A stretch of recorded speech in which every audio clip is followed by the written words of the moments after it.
Notre projet, on a voulu faire quelque chose pour le secteur de l'agriculture, pour tous les néo-ruraux qui voudraient se lancer dans une aventure en agriculture, en maraîchage en particulier. Et on a décidé d'utiliser une discipline du machine learning qui s'appelle le reinforcement learning pour les aider. Donc c'est comment on optimise un espace de culture avec un algorithme qui va apprendre de lui-même à respecter les règles qui sont inhérentes au métier. Donc on vous a parlé de jeu, mais on va pas du tout faire de jeu aujourd'hui, désolé. C'est pas fun la data. Non, je rigole, c'est fun en fait. Donc l'IA architecte maraîcher.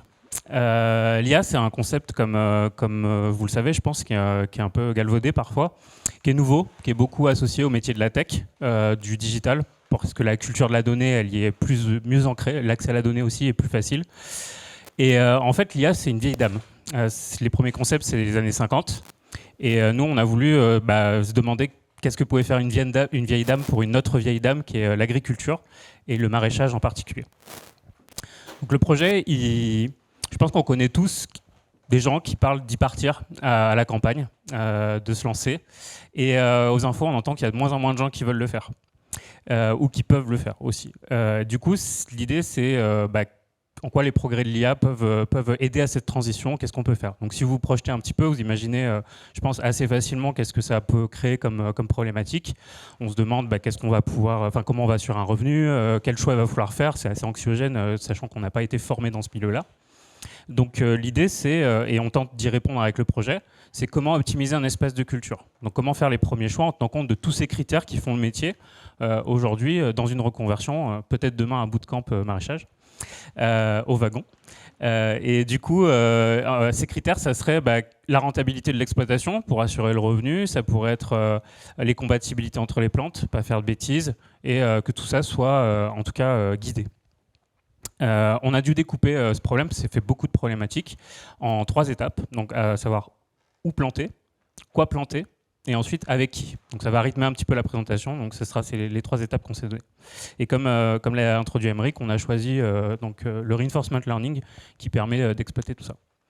Le reinforcement learning, c'est un concept qui est assez simple. Donc vous avez un environnement, en gros c'est un jeu, on a fait le parallèle, ça a été fait, en tout cas consacré un petit peu comme ça. Et l'agent, c'est le joueur, c'est celui qui joue. Donc il va prendre des actions, et l'environnement, en fonction de l'action qui a été prise, il va récompenser le joueur ou le punir. Et ça va lui permettre d'apprendre. Donc si vous pouvez faire un parallèle rapide, c'est l'éducation nationale, quoi. Donc l'agent, lui, il connaît pas les règles, il sait pas jouer, il va juste tester des choses. Par contre, il a une super mémoire. Donc il met tout en mémoire, il historise tout, et il est plutôt bon dans sa mémoire, il sait vraiment comment bien l'exploiter. Pour faire un parallèle, en fait, comme vous voyez à l'écran, c'est les échecs. Donc l'échec, l'environnement, ça serait le plateau de jeu, les règles, et puis le joueur, c'est celui qui prend les actions. Il y a des bons coups, il y a des mauvais coups, et la partie, elle se joue vraiment sur la durée. Donc comment on amène une intelligence artificielle à apprendre là-dessus. Donc on a découpé le problème en plein de petits enjeux, et le but, c'était de coller aussi aux problématiques et aux qualités du reinforcement learning. Donc on a créé un jeu, en fait, qui consiste, imaginez un jeu de plateau, qui consiste à planter. Et il y a des agents, et c'est Alexandre qui va vous présenter le premier. C'est Benjamin. Du coup, comme l'a annoncé Benjamin, on a essayé de simplifier au maximum notre projet pour pouvoir utiliser le reinforcement learning pour pouvoir résoudre notre problématique. Donc on a commencé vraiment tout simplement, c'était de créer un agent qui puisse, de faire apprendre un agent où planter, en l'occurrence des carottes sur une grille et qui représente notre serre ici. Donc comment ça marche? On a un agent tout en haut qui observe une partie de l'environnement ou l'environnement dans son ensemble, c'est l'observation, et cet agent va ensuite prendre une action. Cette action, c'est planter une carotte sur telle ou telle case de la grille. Cette action va ensuite actualiser l'environnement, cette action va ensuite actualiser l'état de l'environnement, et l'environnement va également donner une note à cette action, c'est-à-dire plus 10 par exemple si la carotte a été plantée sur une case qui était vide, ou moins 10 si la carotte a été plantée sur une case qui était déjà remplie. Ensuite, cette note ainsi que l'observation va remonter à l'agent, et le but de l'agent, c'est vraiment d'avoir la meilleure note possible, donc il va réitérer ce process maintes et maintes fois. On peut maintenant voir la courbe d'apprentissage. Donc ici, on a une courbe finalement parfaite, où on a l'agent qui commence juste ici, et on voit que plus le nombre de parties augmente, plus l'agent apprend jusqu'à atteindre un score maximal de, en l'occurrence, 20 sur 20.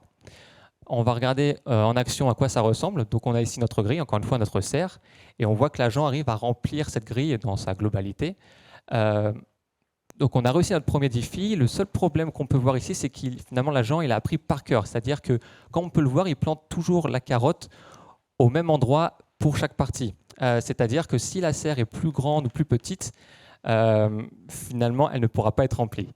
Donc je vais maintenant passer le micro à Maxime pour qu'il vous explique d'autres agents qu'on a créés. Donc on avait 2 autres agents. Maintenant qu'on sait où planter, on va chercher à qu'est-ce qu'on va planter. Donc l'agent, cette fois-ci, il ne voit plus la grille, il ne voit plus le champ, il voit directement des quotas. Parce que dans une exploitation maraîchère, on va chercher à produire plus de certaines choses, des patates, un peu moins d'autres, des carottes, ou pas du tout de certaines, des cornichons. Donc on a fait jouer notre agent là-dessus, on l'a fait faire plusieurs parties dans lesquelles on a modifié les quotas. L'objectif étant qu'il arrive à remplir à la fin le champ avec la totalité de ces quotas respectés. Avant de passer à l'agent final, on voulait juste vous montrer comment on était parvenu à ça.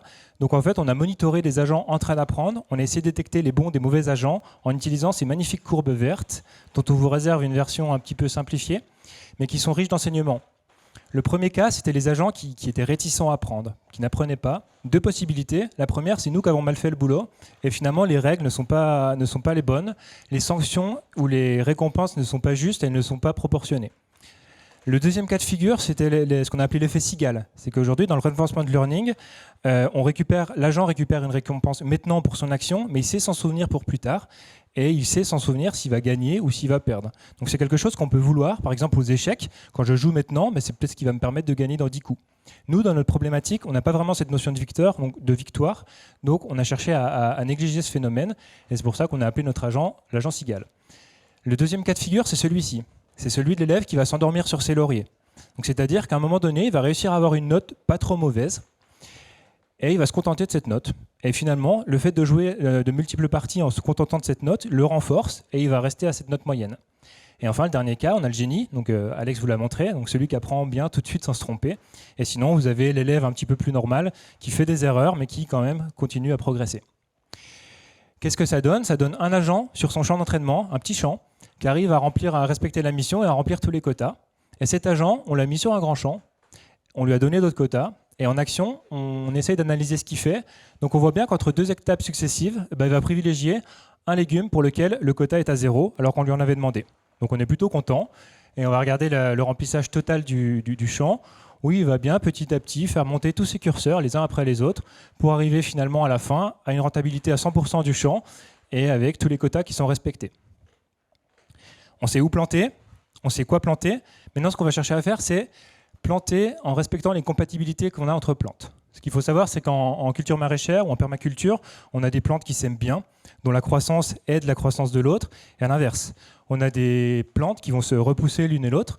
Donc c'est ce qu'on a essayé de montrer à l'agent. Donc il ne voit plus le champ, il ne voit plus les quotas, il voit cette matrice de compatibilité, un cœur pour dire que les plantes s'aiment bien, une tête de mort pour dire qu'effectivement elles ne s'aiment pas trop. Et là, le système de récompense est le suivant. S'il plante quelque chose qui va bien avec quelque chose qui va bien, il a une bonne note. Et à l'inverse, s'il met des choses qui ne vont pas ensemble, il est pénalisé.